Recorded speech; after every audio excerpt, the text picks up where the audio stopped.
great Hasidic master, Mendel of Rimanov, had, well, it's hard to explain. Do we call him a Talmud? Do we call him a shamus? Do we call him an attendant? Do we call him a makubal? Do we call him a tzaddik? Do we call him someone who washed his floors or made his bed? Because he was all of that. The one I'm referring to, his name was Rav Tzvi Hersh Mesharis, or Rav Hershel of Rimanov.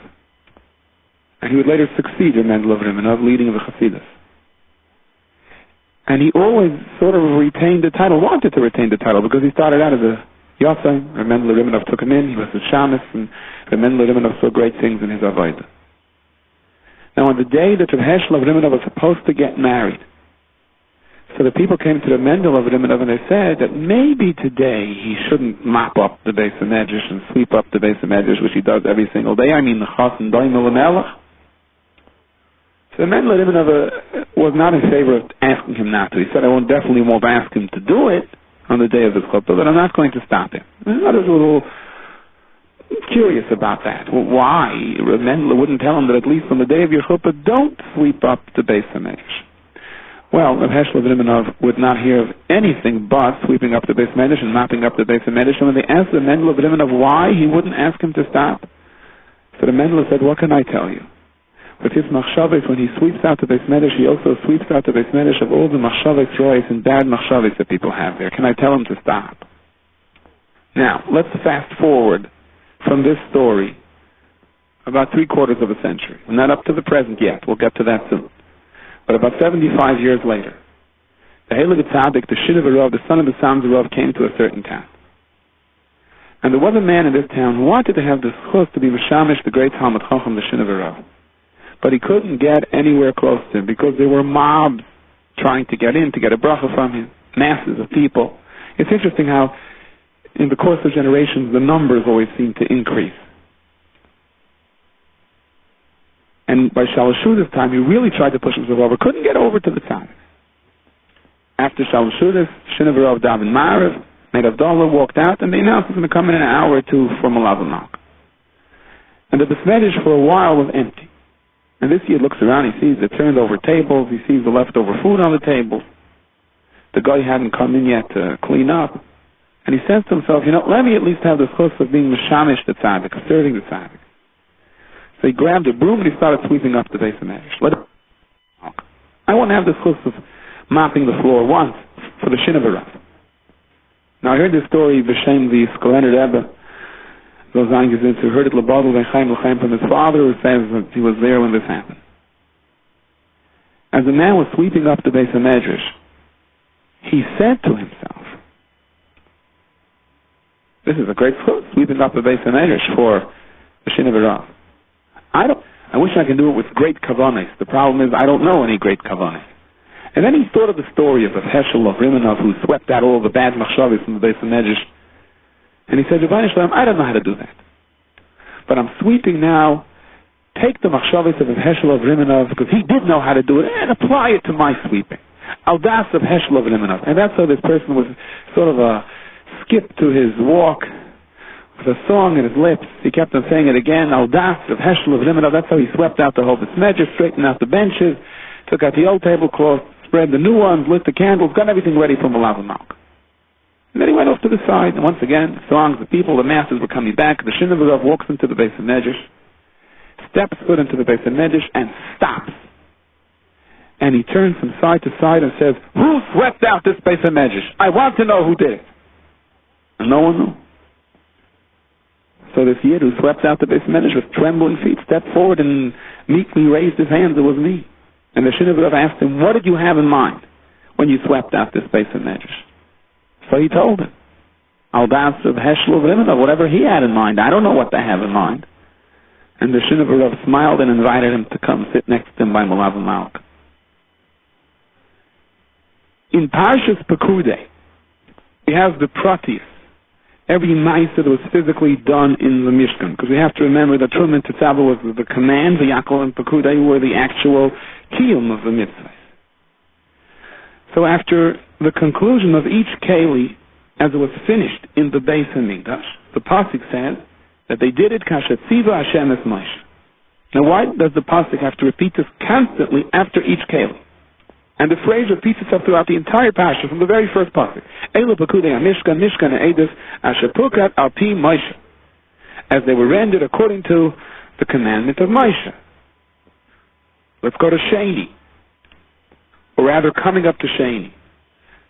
The Kohen concludes with the pasuk, "Vayasu bigdei hakodesh asher la'aron kasher tziva Hashem es Moshe." That's Sheni.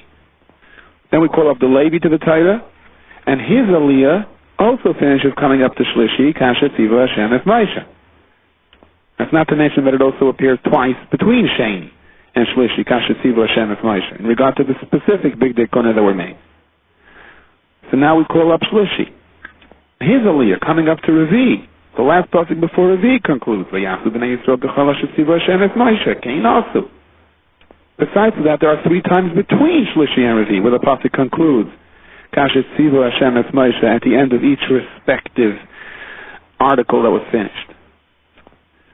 And basically, we have the same thing throughout the rest of the parsha.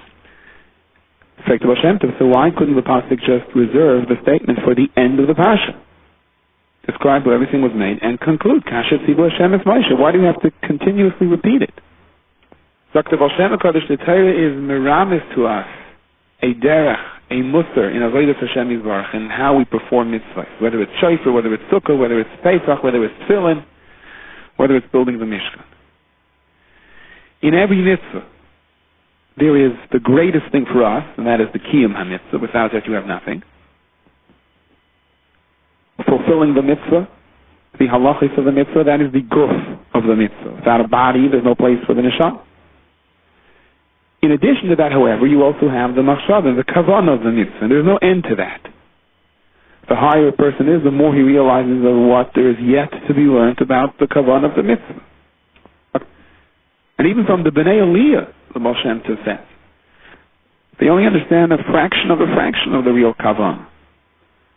I mean, the person that davens with all of the Kabbalim around him, he has every Kabbalah Siddur, and studies it, and memorizes it, and even understands it, he only knows a fraction of what the Anshe Knesset HaGedolah actually were mechaven. And the same is true for the kavanah of all mitzvahs.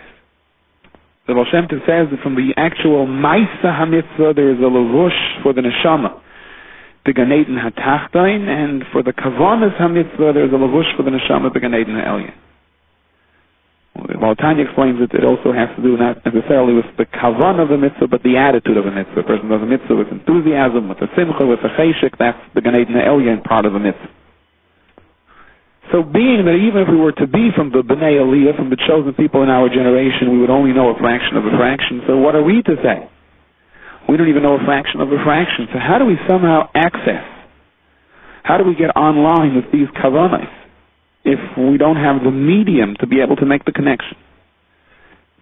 Dr. Baal Shem Tov, very simple. All you have to understand is that it works exactly the opposite of accessing Gashmiastic things. If you want to connect to anyone down here in this world, the only way to do it is to get online. Or if you have protexia, to get ahead of the line. In other words, you have to somehow maneuver everyone else out until it's only your turn and other people are waiting behind you. When it comes to Ruchnius and Olam Haba, it's exactly the opposite. The more the emphasis on individuality, then the less access you have. The more a person is koilul himself with Klal Yisrael and says, look, I don't know what to be mechaven, but I want to be part of Klal Yisrael with this mitzvah, then the more you're included, then the greater access you have, then the better the connection you're making.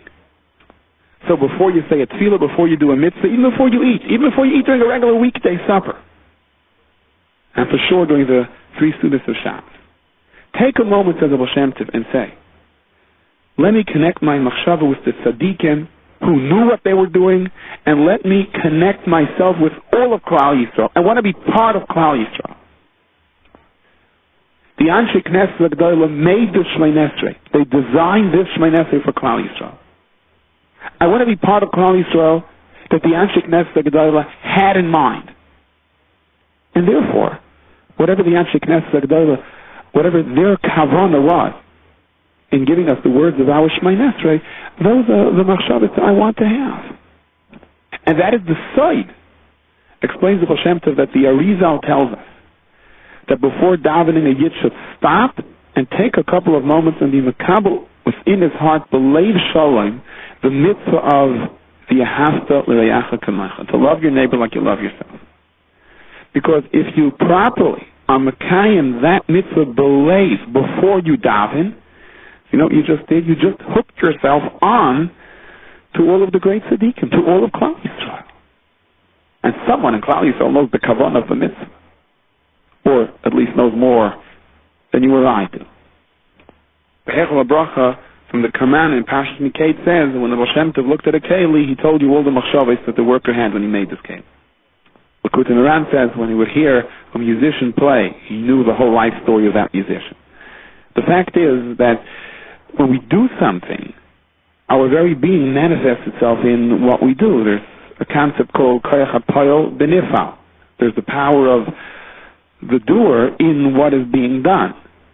Sefer Or HaMaor says that that is true for someone playing a musical instrument. How much more so is it true for when you hear that person himself sing? And therefore, if the singer is not up to par in terms of who that person is, and you're listening to his music and you're getting involved in his music, that has an effect on you. If the singer means L'Shem Shemayim, then it has an effect on you positively, and if not, it has an adverse effect. Now, Zok the Baal Shem Tov, this is brought down in the Sefer Ben Paris Yosef in the Hagdama. Chasiyas HaMishkan and the Kavanos and the Machshavos that were involved. Well, one could well imagine that there was no end to the proper Kavanah in making the Mishkan. The Medrash Tanchuma says in Parshas Nosein, he brings over here a Zohar in this week's Parsha, in Parshas Pekudei, that as they were setting up the Mishkan down here, Lamata, simultaneously they were also setting up a Mishkan Lamaila, and based on their Machshavos and Kavanos, as they were performing the mitzvah down here, that's how the Mishkan Ha'elyon was being set into place. Now, Betzalel knew a lot. He may have only been 13 years old, the Medrash says, but he knew a lot. And he knew a lot of Kavanos. He knew the Kavanos of the Bria. Despite that, when push came to shove, and he had to make keli by keli, he stopped and said, Kashetziva Hashem es Moshe. You know how I'm making this? You know what machshavos I have when I'm making it? Whatever Moshe Rabbeinu has in mind, that's what I have in mind. He stepped aside and said, I know that I may know Oisiyah Shebehem Nivu Shemayim B'Oretz, but I don't come close to what Moshe Rabbeinu knows. And it is my bittul to Moshe Rabbeinu that is going to be the success of this project. And not once did Betzalel forget that in the course of making the Mishkan, not once did any of the Chachmei Lev involved in the Asiyas and Mishkan or the Big Day Kahuna forget that, or deviate from that thought. And as a result, the Pasuk credits them. Article by article, Keli by Keli, Kashetziva Hashem es Moshe, Kashetziva Hashem es Moshe, the Pasuk doesn't stop. Why? Because they didn't stop.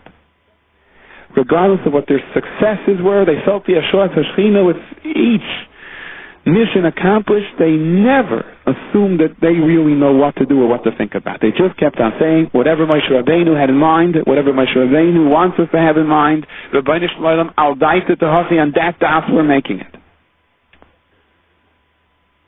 And therefore, the Pasuk said, right before Hamishi, Vayar Moshe kol ha'malacha, Moshe saw all of the work, V'hine asu oisa kashetziva Hashem.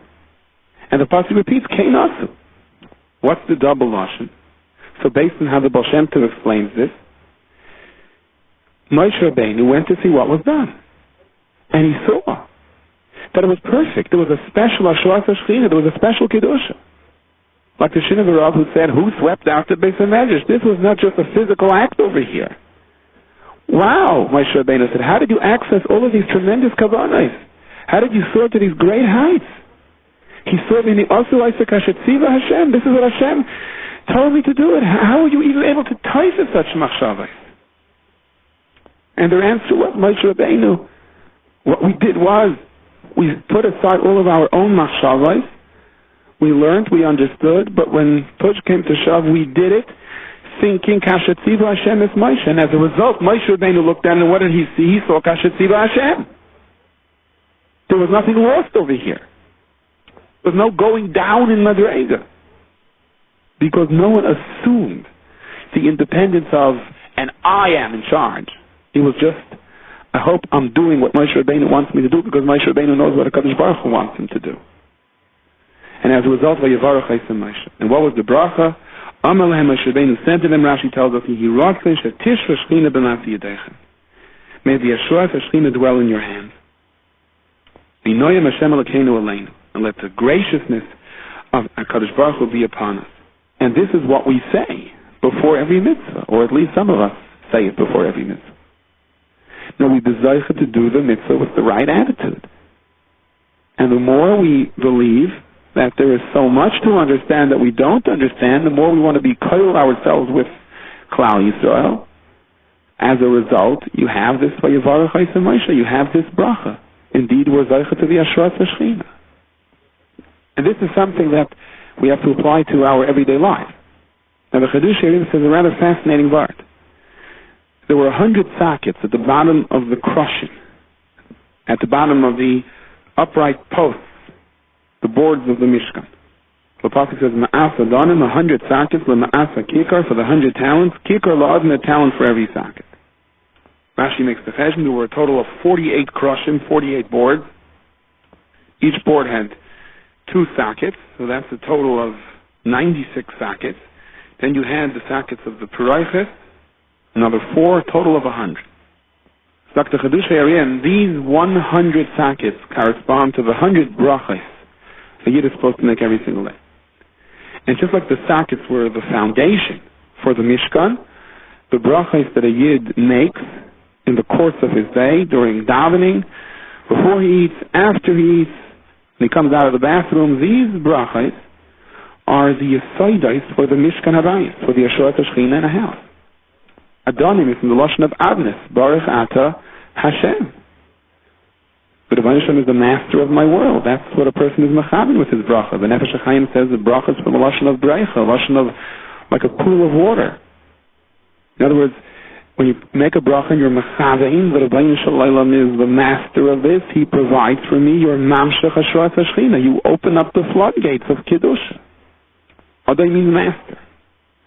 The Mishkan was mamshech amunah to the hearts of Klal Yisrael, and we have to pick it up from there. Our brachos bring the amunah into our home. They turn our home into a Mishkan. But who can make a bracha with all the proper kavanas? So we have our answer here. We'll do the same thing that the people who made the Mishkan did. All we need is to stop for a moment and say, Rebbeinu Shalom, let me be part of Klal Yisrael when I make this bracha.